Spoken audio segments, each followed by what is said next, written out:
kita keluar dari konvensi representasi yang konvensional gitu kan. Itu yang sebenarnya kita bawa, makanya tagline-nya kan waktu itu. Iya.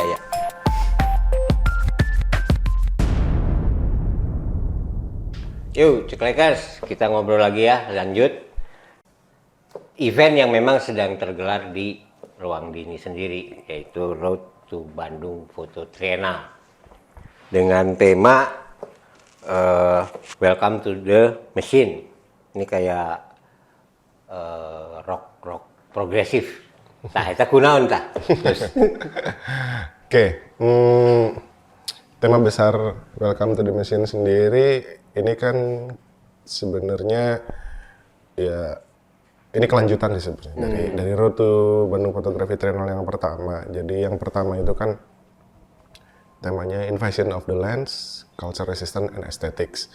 Jadi di mana ketika kamera diproduksi secara massal oleh Kodak tahun 1888 itu berdampak besar terhadap penggunaan fotografi dan perilaku publik dengan menggunakan fotografi. Tahu saya kan dulu orang kalau memotret kudu ribet gitu kan, pakai medium dan segala macam. Ya dengan apa istilahnya bekal teknis yang cukup advance itu lah. Kan setelah Kodak nyiptain Brownie kali ya. Iya, Brownie. Jadi gampang motretnya tinggal dicekal. Gitu. Ya, ketika 1888 keluar Brownie, lalu Kodak juga melontarkan slogan Just push the button, we do the rest. Jadi tekan tombolnya, sisanya kita yang kerjakan.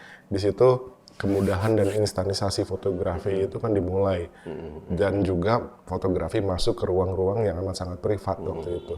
Nah, di situ ada satu kondisi di mana lensa mulai menginvasi ke area-area yang amat sangat privat. Dan juga ada benturan-benturan antara bagaimana mereka menciptakan gambar, gitu ya, yang berdasarkan yang namanya komposisi dan segala macam yang kita sebut dalam hukum estetika, gitu. Juga praktek-praktek yang akhirnya karena dia sifatnya merekam, gitu kan, merekam otomatis di situ ada representasi, dan representasi itu banyak sekali mengangkat tentang masalah kebiasaan dan juga apapun yang terjadi dalam sebuah lingkungan atau komunitas dalam masyarakat. Nah, ini ada benturan antara estetika itu sendiri, gitu kan, yang amat sangat tidak terikat dengan hal-hal itu, tapi mereka berhadapan dengan kebiasaan, pandangan, perspektif yang kita sebut dalam budaya, gitu kan. Nah, itu jadi bagaimana mereka resistansi dalam budaya itu berhadapan dengan estetika ketika lensa mulai menginvasi ke ruang-ruang privat dan ruang-ruang yang istilahnya tidak pernah dijangkau oleh medium lain. Nah, itu yang akhirnya kita coba di pertama. Nah, berikutnya ketika masuk awal abad 20, ketika revolusi industri begitu cepat, fotografi sudah menjadi satu fenomena di mana dia salah satu instrumen yang bisa menghasilkan karya visual. Nah, yang setiap instrumen yang bisa mengeluarkan karya visual pasti menjadi sasaran seniman. Jadi selalu menjadi sasaran seniman untuk dielaborasi. Nah, di awal abad 20, seniman-seniman mulai melirik. Sebenarnya sebelumnya sudah ada. Cuman di awal abad 20 itu tiba-tiba secara masif, gitu ya, terutama di wilayah Eropa Timur, di Eropa Barat itu Jerman, gitu. Itu mereka mulai membangun diskursus bagaimana medium ini diadopsi sebagai media fotografi ini diadopsi sebagai medium untuk kekaryaan mereka, gitu, dalam berkarya seni. Nah, disinilah praktek-prakteknya sebenarnya banyak sekali yang dalam dalam konteks eksperimen, dalam teknis, di mana transformasi saat perekaman sampai ke image jadi itu cukup panjang eksperimennya. Nah, di situ banyak sekali intervensi dari medium-medium seni lain seperti seni lukis, seni grafis, bahkan juga patung dan yang lain-lain, gitu ya, baik 3 dimensi maupun 2 dimensi. itu mengintervensi diskursus dalam berkarya fotografi, berkarya dengan media fotografi dalam membuat karya seni. Nah, inilah yang sebenarnya kita coba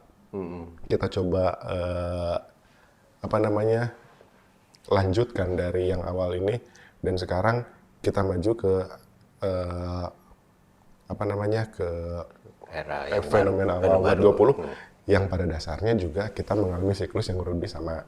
Jadi ada proses adaptasi terhadap teknologi atau mesin baru dalam tanda kutip ketika Perang Dunia Pertama pecah tahun 1918 gitu kalau nggak salah gitu, 1917 gitu, pokoknya segitulah kurang lebih, dan 1920 dilanjut dengan pandemi waktu itu flu Spanyol. Jadi setelah itu depresi global terjadi.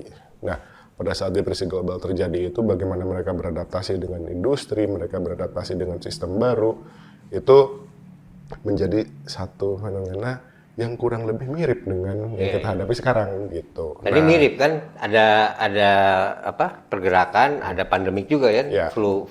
Ini sekarang juga lagi ada corona, jadi emang rada-rada mirip lah. Ya, dan kalau kita lihat gitu misalnya di waktu itu mereka beradaptasi dengan industri baru, dengan mesin baru. Sekarang kita juga berhadapan dengan satu fenomena beradaptasi dengan mesin baru yang namanya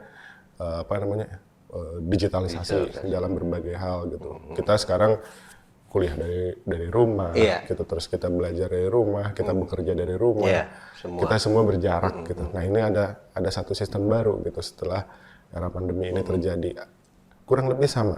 Nah, kita pengen melihat apa yang dilakukan para seniman saat itu gitu untuk merespon hal itu, dan sekarang para seniman dengan berbasis fotografi ini melakukan apa?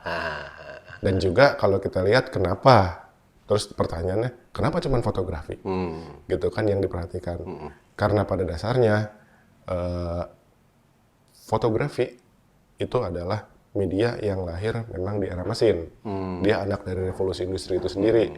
Jadi kalau seorang seniman selalu mengkaitkan semua hal itu. Jadi pemilihan medium itu amat sangat spesifik. Jadi ketika dia mengkritisi revolusi industri sendiri atau mengemphasize ataupun merespon, mereka menggunakan media yang ada di tubuh itu. Gitu. Jadi kalau misalnya kita bilang kenapa fotografi paling banyak dipakai gitu untuk merespon tentang fenomena industri, karena si fotografi ada di situ, ada di industri itu sendiri. Nah, itu yang menarik. Jadi ketika dia lahir dari revolusi industri, merespon satu fenomena yang dilahirkan yang diakibatkan oleh kehadiran fotografi itu sendiri, lalu ditarik menjadi amat sangat personal. Nah, proses itu yang menjadi amat sangat panjang. Makanya ada istilah experimentation. Jadi kenapa Welcome to the Machine ini diambil gitu ya? Karena kita sudah menjalani 100 tahun gitu. Kita selalu menghadapi mesin-mesin baru. Nah, ini yang sebenarnya tantangannya. Kita mau ngapain sih dengan ini? Siap. Gitu. Jadi bukan kudu nampilkan foto mesin, tapi jero nya. Di balik itu semua memang ada mesin yang menyebabkan karya-karya yang ditampilkan terlahir gitu ya. Kira-kira kayak gitulah. Terus kaitannya tadi pertanyaannya, banyak orang ngomong gitu, kayak kemarin pada waktu Artis Talk gitu, ada yang membayangkan ketika mendengar Welcome to the Machine, langsung kebayangnya memang kehadiran mesin-mesin raksasa.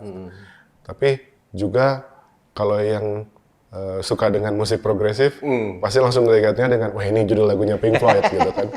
Ya memang kalau kita lihat, ya judulnya mungkin sama gitu. Tapi ya memang berkaitan, emang sangat berkaitan dengan apa yang dituturkan si Roger Waters ketika bikin lagu Welcome to the Machine itu, ya kurang lebih sama gitu. Ya. Dengan apa yang kita, cuman dia membuat lagu, kita sekarang dengan fotografi. Gitu. Kurang lebih seperti itu. Nah, kan kalau dilihat juga sebetulnya pegelaran ini tuh ada di tiga venue. Jadi di Ruang Dini sendiri, ada di Selasar, ada di Orbital. Nah, kenapa harus dibedain atau gimana? Ada cerita atau biar pada tahu? Ya, oke. Jadi kalau di Rotu yang pertama kita cuma punya satu exhibition. Nah, kita coba sekarang kita expand. Karena pada dasarnya memang pada waktu trienal itu akan semakin melebar. Makin melebar dalam artian secara volume itu akan membesar.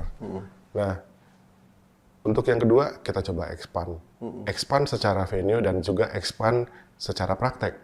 Nah, kalau misalnya di awal kita dalam satu venue, kita masih bisa melihat bahwa di situ seniman yang menggunakan atau seniman yang berbasis media fotografi gitu kan, itu masih mengelaborasi satu hal yang dalam koridor kritik terhadap budaya visual. Nah, jadi budaya visual itu budaya visual yang kita konsumsi sehari-hari dari berbagai media, mulai dari TV, mulai dari iklan dan lain-lain yang pada dasarnya punya sifat merekam. Dan fotografi itu yang jadi ini utamanya lah, fokus utamanya. Nah, jadi yang muncul subjek-subjek yang muncul di fotonya itu masih bisa kita lihat wujud-wujud yang walaupun ada yang digital imaging atau misalnya ada yang bentuk kolase atau yang misalnya dengan dan staging dan segala macam, kita masih bisa mengenali gitu. Nah, kita expand yang kedua ketika Welcome to the Machine ini dilontarkan, kita akhirnya putuskan dengan satu tema besar dan 3 subtema. Untuk yang di Selasar Sunario, Experimentation and Abstraction itu adalah gelombang besarnya atau gelombang utamanya atau arus utamanya yang direspon oleh seniman dari berbagai negara. Jadi ada dari Thailand, Singapura, Amerika Serikat, Jerman, lalu juga Jepang dan Indonesia. Juga mana lagi ya? Thailand. Thailand. Nah, jadi di sini kita ingin yang di Selasar ini bagaimana praktek fotografi atau praktek fotografi seni gitu ya yang merespon tema ini dari berbagai latar belakang kebudayaan maupun negara. Mereka punya kasusnya masing-masing. Mereka punya benturannya masing-masing gitu. Tapi secara global mereka merespon dengan satu tema yang sama, tapi amat sangat berbeda secara pendekatan. Itu yang di Selasar. Itu mereka bukan fotografer. Ada yang memang basicnya fotografer, ada yang basicnya dari seniman gitu ya, emang dari dunia seni. Dalam artian gini, mereka berangkat dari berbagai latar belakang, tapi ending di fotografi seni. Nah, tapi satu hal yang di Selasar ini, kebanyakan mereka amat sangat paham terhadap media fotografi ketika diadopsi menjadi medium. Jadi mereka merecah sifat-sifat fotografi itu diambil sebagian, ada yang dieliminir, ada yang direduksi gitu ya. Jadi mereka amat sangat mengerti gitu bagaimana medium fotografi ini digunakan oleh mereka ketika mereka merespon satu tema. Nah, jadi ada yang mengambil chemicalnya saja, ada yang mengambil proses chemicalnya aja, ada yang justru mengkritisi tentang instrumen si kamera itu sendiri, ada yang mengkritisi tentang representasi personal lewat metode yang amat sangat tradisional seperti fotogram gitu. Ada yang justru melawan bahwa fotografi itu menangkap momen, justru dia menggunakan medium fotografi dengan teknik yang sebenarnya tidak bisa difiksasi gitu, jadi nggak bisa dihentikan, seperti solarigrafi. Jadi berbagai macam pendekatan. Nah, kalau yang kedua itu yang di orbital itu adalah praktek di mana mereka adalah seniman dengan fokus medium seninya non fotografi. Nah, ketika mereka mengadopsi fotografi, terjadi satu tukar menukar habit dari medium dan diskursus dari dua atau lebih medium yang mereka coba ramu dalam sebuah karya. Nah, di sini seperti misalnya siapa ya, Angga gitu ya, Angga Atmadilaga, dia adalah seniman grafis. Ketika dia memperlakukan fotografi dalam konteks seni grafis, itu seperti apa? Ada batasan-batasan, jadi yang dia jaga bahwa ini adalah in betweenness antara seni grafis dan fotografi. Jadi dia tidak ingin mementahkan habit seni grafis, tapi juga dia menggunakan fotografi dengan pendekatan seni grafis. Nah, ini ada proses di mana mereka bernegosiasi dengan berbagai medium. Di mana salah satunya adalah fotografi. Ada yang misalnya Pak Asmujo dengan material salah satunya material dan fotografi seperti plat logam, lalu juga dengan cermin dengan cermin gitu kan. Terus ada yang basicnya seni lukis seperti Pak Oco atau Pak Dik yang justru menggunakan fotografi itu dengan pendekatan yang amat sangat berbeda gitu.